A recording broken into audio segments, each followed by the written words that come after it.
Evening, comrade subscribers. So, thought I might try and finish this off.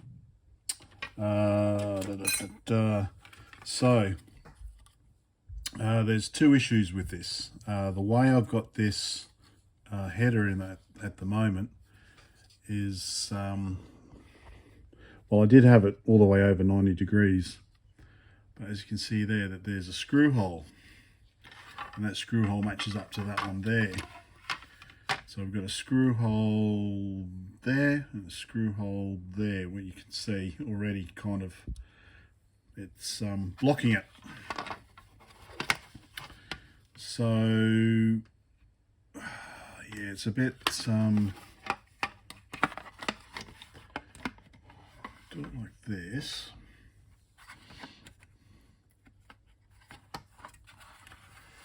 It is kind of,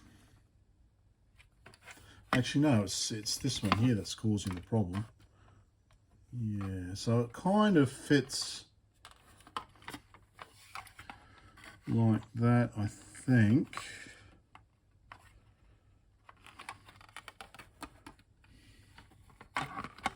Just trying to match up all the screw holes.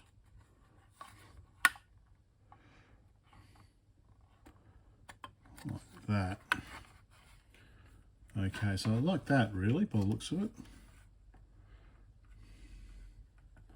So it's not, so it is doable. It is doable like that. It is in place, is it? There, like that it is.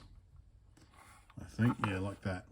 So you can kind of make it, I don't know how well that, you can kind of, there, hopefully that's visible.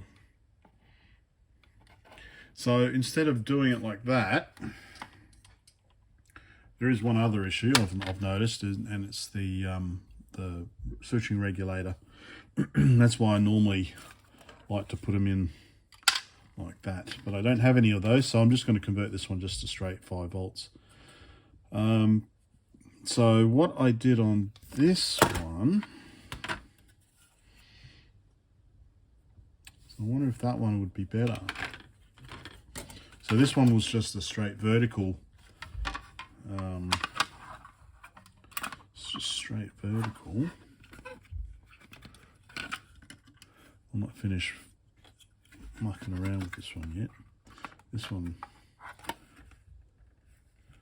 no, but yeah, you can see, if you can see that, but yeah, the header pins are kind of in the way of the post there. So they were vertical, so I guess you could just stick them in vertical, I guess.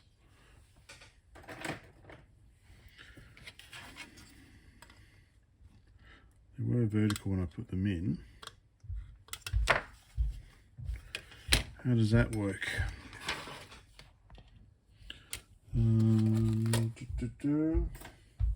Oh yeah, another thing, because I've been tidying up, I found my Amstrad CPC 664 chips. I took them out of the board before I washed it, so I now found them, which is good, because I don't know if the machine works.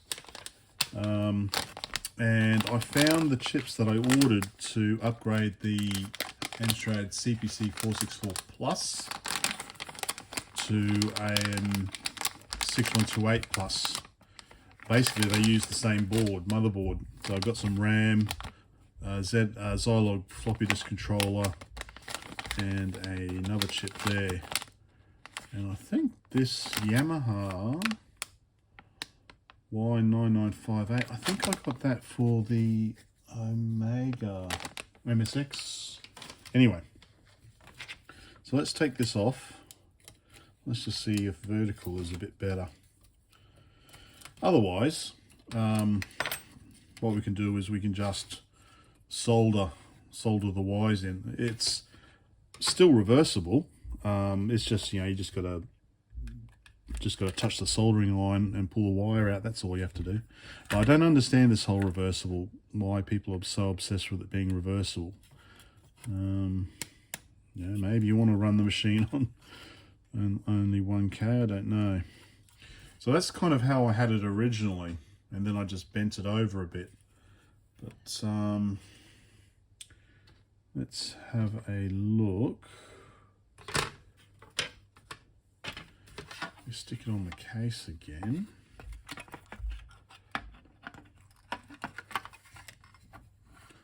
That actually looks all right.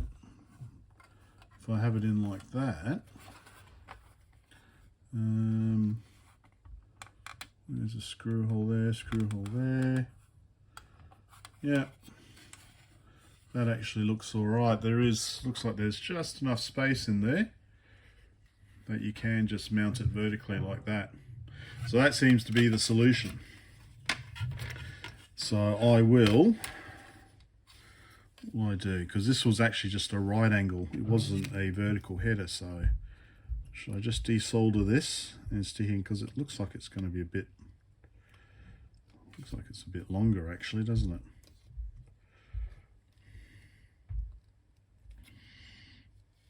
Yeah, I might just desolder that and put in a straight through header. Okay, so do that. Need to remove that. One other thing is I was talking about replacing these vertical resistors. So what I've done before is I've used these MELF, these surface mount MELF type resistors. They kind of are tubular, cylindrical. So they're not like rectangular surface mount ones. They're actually tubular, and they worked quite well. Because you can see some of these traces, we've got traces that go between the two resistor pads. So you've got to be careful when you solder it on. Unfortunately, the ones I ordered are a little too big. A little too big. I did have one out, as you can see here. They are neat, easy to handle. But where did let's get another one out. Oh, there it is. There you can see here. It's a decent size, but unfortunately, tweezers. Look at the tweezers. Here we go. Yeah, but unfortunately, well, you can see the difference between the ones I used originally and these ones. So if I was to, for example, replace this one here, it's just too big, unfortunately. It's just too long, actually. Yeah. So I'm gonna have to order some new ones that are just a bit smaller. Anyway, so that's still in progress, that one. So yeah, let me sort this header out.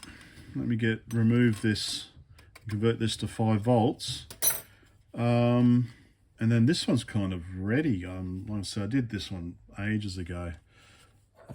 So what I've done is replace the resistors here. I've replaced all the sockets. I've replaced all the capacitors. Yeah, I replaced all the capacitors except for this one down here, actually. And what else have I done? Original ROM. Yeah, obviously replaced the modulator there. Right. All right, there we go. So I've just bridged the regulator input and output, so be 5 volts only, using my USB cable. They're made up. Got a 32K RAM installed, so I think I can use this one here. Yep. So this has got a new TS1000 keyboard on it. So just got to find all the screws for it again. Actually, let's just power it up before we start putting it away.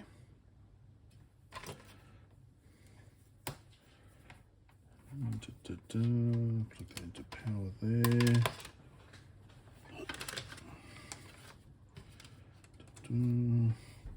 And turn on the screen.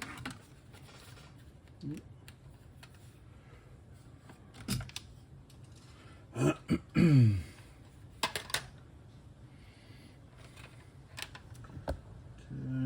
and plug in the power.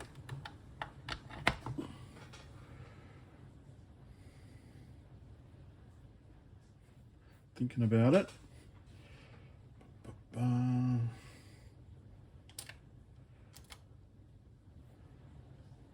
Thinking about it. There we go. Okay. All right, let's put it back together. So, goes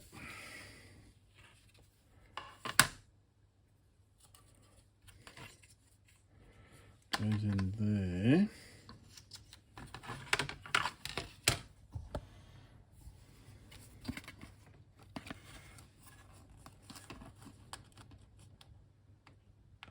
I actually want to have a look, see if I can fix the original keyboard membrane as well.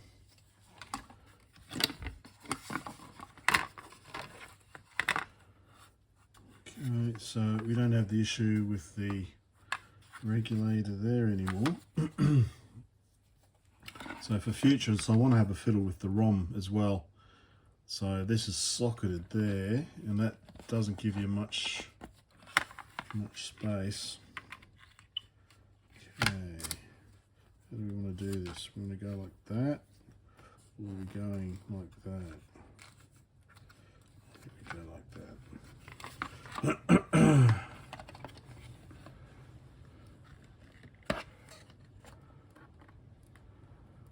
Okay. Well, of course, we don't want to forget the good old strap there as well, do we? I'll put one of those back on.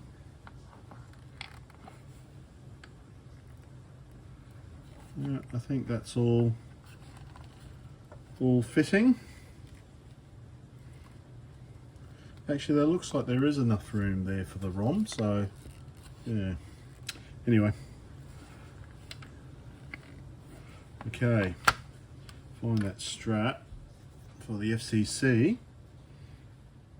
and some screws. All right, there we go. So far so good. So just 2 screws to hold that in place, and then the rest are the exterior screws.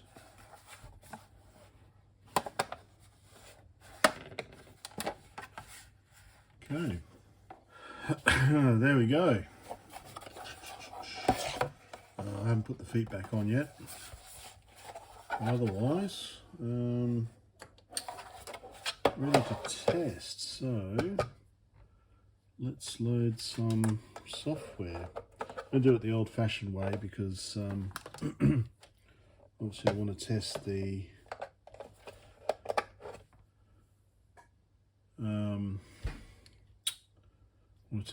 memory module. So if we go dim, so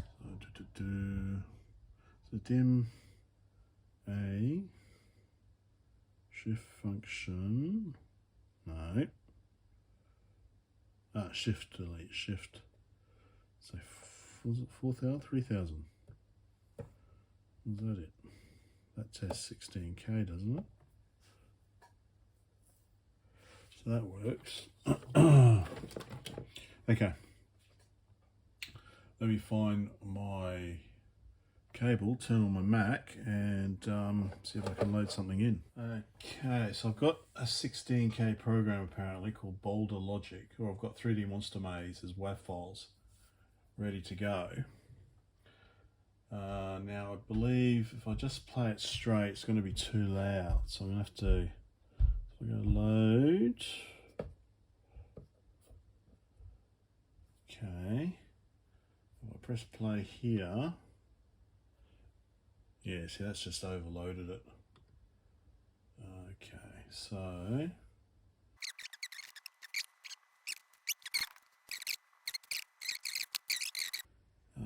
that's not really testing my RAM. So I'm going to do it the old-fashioned way, loading it via Audacity as a WAV file. Let's see, whilst it's loading, hopefully. So I'm having a look at some of these my early attempts. So this is using a 23 to 27 ROM converter board. So I don't know if that'll work. That was one idea I had. I think I've got Tracos on all of these, so I think the Tracos are small enough that they might fit in the case. Here I went all out with heat sinks, and yeah, I haven't done too much, but I think I have probably cut tracks and stuff for the 32K RAM. So I'm going to have another look at that one.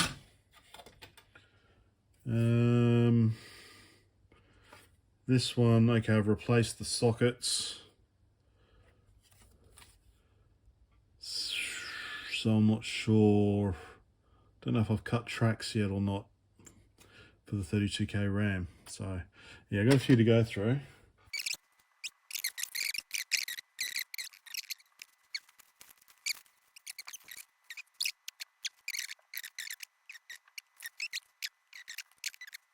Now, I was just trying to see on the ZX Band. So there's a ROM, a PIC, and an AY3 8910, and a little Xilinx. So yeah, here's hunting for you. So I don't think, I assume it's got 16K. Doesn't seem to be any way that you could disable it. So if I hook this up, then it's not really testing my 16K. Yeah, all right, well, I'm going to call it a night, and I will try loading again later. So far so good. Bye for now.